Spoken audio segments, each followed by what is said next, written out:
বলেছিলেন যে তিনি ইউনূসের সাথে কোনো আলগা মাখামাখি চান না। আর সালাউদ্দিন আহমেদ তারেক রহমানের হয়ে বারবার সংসদে দাঁড়িয়ে, সংসদের বাইরে দাঁড়িয়ে বলেন আমরা জুলাই সনদে তখন রাজি হয়েছিলাম, গণভোটে রাজি হয়েছিলাম, কারণ ইউনূস সরকারের ধান্দা ছিল যে তারা যতদিন ইচ্ছা ক্ষমতায় থাকবে এসব করে, সে কারণে ছিলাম। কিন্তু আমরা আসলে ইউনূস সরকারের ধান্দা বুঝেছিলাম, কিন্তু তাদের সঙ্গে একমত ছিলাম না। এবং তারেক রহমান কোনোদিন বলেন নাই না না সালাউদ্দিন সাহেব এসব বলবেন না, বরং পরিষ্কার তারেক রহমানের ইঙ্গিত ছাড়া ইউনূস সাহেবের এরকম প্রকাশ্য বদনাম, তার ক্ষমতায় থাকার ধান্দার বিষয়টা প্রকাশ করে দেওয়া সালাউদ্দিনের পক্ষেও সম্ভব হতো না। বাংলাদেশে 5ই আগস্টের দ্বিতীয় বর্ষপূর্তিতে একটা চমকপ্রদ ঘটনা ঘটেছে। প্রধানমন্ত্রী তারেক রহমান প্রধান উপদেষ্টা, অন্তর্বর্তীকালীন সরকারের সাবেক প্রধান উপদেষ্টা ডক্টর মোহাম্মদ ইউনূসের হাতে হাত রেখে জুলাই জাদুঘর উদ্বোধন করে এসেছেন। আপনারা যারা লক্ষ্য করেছেন তারা নিশ্চয়ই জানবেন এই জুলাই জাদুঘর উদ্বোধন করা নিয়েই প্রধানমন্ত্রী তারেক রহমানের ব্যাপক আপত্তি ছিল।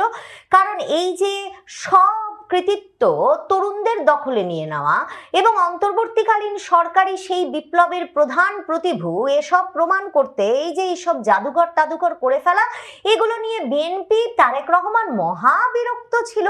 এবং এই যে একটা মুক্তিযুদ্ধের মানে সমতুল্য বিপ্লব ঘটিয়ে ফেলেছে তরুণেরা, যার কিনা নায়ক নাহিদ, আসিফ এরা এবং আবু সাইদের মতো এত বড় বিপ্লবী আর কেউ নেই। আর সেখানে তারেক রহমান যিনি কিনা লন্ডনে ছিলেন 17 বছর আরামে আয়েসে স্ত্রী কন্যা সহ, তিনি এ বিপ্লবের কিচ্ছু বোঝেন না, এ বয়ান প্রতিষ্ঠা করতেই এই জুলাই জাদুঘর।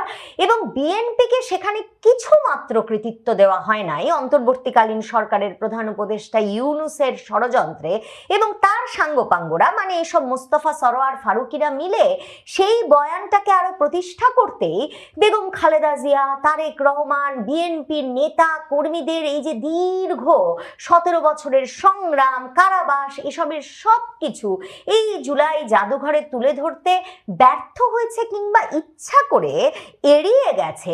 সেই জায়গা থেকে বিএনপির এই গণভবনের ভেতর হঠাৎ করে একটা জাদুঘর প্রতিষ্ঠা নিয়ে কোনো উচ্ছ্বাস ছিল না।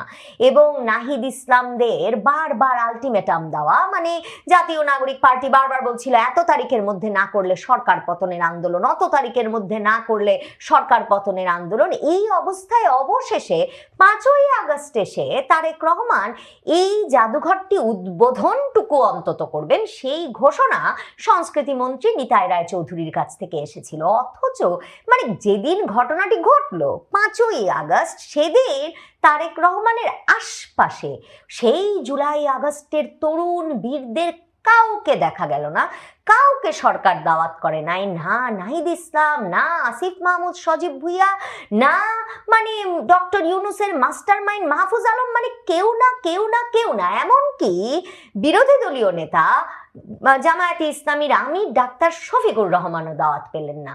তারেক রহমান নিজে এই জাদুঘর উদ্বোধন করতে গেলেন, উদ্বোধন করতে গিয়ে বললেন এই যে জুলাই আন্দোলন সেটা কোনো ব্যক্তি, দল বা কোনো একক সংগঠনের নয়, এই কৃতিত্ব সবার, মানে এই কৃতিত্ব বিএনপিকেও দিতে হবে, এই কৃতিত্ব কিছুতেই নাহিদ ইসলাম, আসিফ মাহমুদ এদেরকে দিয়ে দেওয়া যাবে না, শুধু তরুণদেরকে দিয়ে যাওয়া যাবে না, 60 বছরের তারেক রহমানকেও দিতে হবে। এই বক্তৃতা দিলেন। কিন্তু তার চেয়েও বিস্ময়কর, সবচেয়ে চমকপ্রদ আমার কাছে যেটা, সেটা হচ্ছে তিনি কিনা সেই জাদুঘর উদ্বোধনে সাথে নিয়ে হাজির হলেন ডক্টর মোহাম্মদ ইউনূসকে। ভীষণ তাৎপর্যপূর্ণ। যে সময়ে এখনো তারেক রহমান রাষ্ট্রপতি নির্বাচন করে ওঠেন নাই এবং রাষ্ট্রপতি নির্বাচনের দায়িত্ব বিএনপির স্থায়ী কমিটি প্রধানমন্ত্রী তারেক রহমানের ওপর ন্যস্ত করেছেন। এবং ইউনূস দায়িত্ব ছাড়ার আগে থেকে, ইউনূস তারেক রহমানের প্রথম ব্যক্তিগত বৈঠকটা যখন লন্ডনে অনুষ্ঠিত হলো 2025-এর জুনে, তখন থেকেই এ কথা ব্যাপকভাবে প্রচারিত হয়ে এসেছে যে ডক্টর মোহাম্মদ ইউনূসের মূল লক্ষ্য বাংলাদেশের রাষ্ট্রপতি হওয়া এবং বাকি জীবনটা এই রাষ্ট্রপতি প্রটোকলের মধ্যে থাকা এবং রাষ্ট্র ক্ষমতা আসলে রাষ্ট্রপতি পদে থেকে পেছন থেকে পরিচালনা করা। তারেক রহমান তো তাকে এই কথাও দিয়ে এসেছিলেন লন্ডনে, বৈঠকের পরে বলেছিলেন যে তিনি চান, তার পক্ষ থেকে তার দলের নেতৃবৃন্দ জানিয়েছিলেন সংবাদ মাধ্যমকে যে তিনি চান সব সময় ডক্টর মোহাম্মদ ইউনূস, বেগম খালেদা জিয়ার মতো ব্যক্তিরা বিএনপি যদি সরকারে আসে সেই সরকারের মাথার উপর থাকবে। তার মানে কি তারেক রহমানকে শেষ পর্যন্ত নানা চাপে সিদ্ধান্ত নিয়ে ফেলতে হয়েছে যে ডক্টর মোহাম্মদ ইউনূসকেই তিনি মাথার উপর রাখবেন, রাখতে হচ্ছে তাহলে তাকে। তার মানে ডক্টর মোহাম্মদ ইউনূস তারেক রহমান সরকারের রাষ্ট্রপতি হতে যাচ্ছেন খুব শিগগিরই। এটার একটা ইঙ্গিত এই তারেক রহমান আর ডক্টর ইউনূসের হাতে হাত ধরে জুলাই জাদুঘর উদ্বোধন করাকে ধরে নেওয়া যায় নিশ্চিতভাবে, কারণ তারেক রহমান কিন্তু বরাবর ডক্টর ইউনূসের সাথে একটা দূরত্ব বজায় রেখে চলতে চেয়েছেন।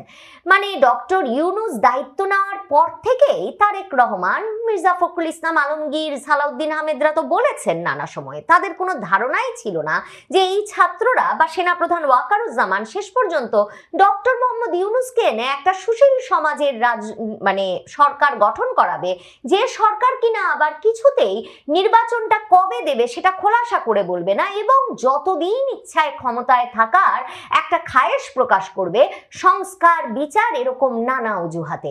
এই প্রসঙ্গে যে তারা ডক্টর মোহাম্মদ ইউনূস সরকারের উপর রাগ ছিল, ক্ষুব্ধ ছিল, সেটা কিন্তু এই দমকেই প্রায় সালাউদ্দিন আহমেদের মুখ দিয়ে প্রকাশিত হয়। আর মির্জা ফখরুল ইসলাম আলমগীর তো ইউনূস আমল থেকেই সেটা বলে আসছেন। তারেক রহমান এতটাই ক্ষেপে গিয়েছিলেন ডক্টর মোহাম্মদ ইউনূস সরকারের ওপর যে তারা কেন নির্বাচন দিচ্ছে না, কেন বারবার বলছে আগে সংস্কার, তারপর বিচার, তারপরে নির্বাচন। মনে থাকবে আপনাদের 2025-এর মে মাসে তিনি নয়াপল্টনে বিএনপির এক জনসভায় ভার্চুয়ালি যুক্ত হয়ে ঘোষণা দিয়েছিলেন যে এখনই যদি এই সরকার এবছরের মধ্যে মানে 2025-এর ডিসেম্বরের মধ্যে নির্বাচনের ঘোষণা না দেয় তাহলে সরকার পতনের আন্দোলন করতে হবে, এই আলটিমেটাম তিনি দিয়ে দিয়েছিলেন। ডক্টর মোহাম্মদ ইউনূসকে পরে তারেক রহমানের মাথা ঠান্ডা করতে জুন মাসে তার সঙ্গে দেখা করতে বিরাট বহর নিয়ে লন্ডন যেতে হয়েছে। শুধু তাই নয়, এমনকি তার মায়ের জানাজার দিনেও যখন ইউনূস আবেগ দেখাতে তাকে জড়িয়ে ধরতে গেলেন, তারেক রহমানের ছবি এবং ভিডিওতে স্পষ্টভাবে অস্বস্তি ফুটে উঠল। এরপর তারেক রহমান নির্বাচিত হলেন, কোনো উচ্ছ্বাস দেখালেন না, তার শপথ অনুষ্ঠানে উচ্ছ্বাস দেখালেন না। নির্বাচিত হওয়ার পর ডক্টর ইউনূসকে আলাদা করে কোনো ধন্যবাদ দিলেন না যে আপনি ছিলেন বলেই এমন অবাধ নির্বাচন হলো যেখানে আওয়ামী লীগকে বাদ রেখে আমি নির্বাচিত হয়ে আসতে পারলাম বিপুল সংখ্যাগরিষ্ঠতায়। কিংবা তিনি তার শপথ গ্রহণের অনুষ্ঠানেও ডক্টর মোহাম্মদ ইউনূসকে কোনো আলাদা ধন্যবাদ, আলাদা আবেগ, আলাদা করমর্দন কিংবা আলাদা আলিঙ্গন কিছুর সুযোগ দিলেন না। ডক্টর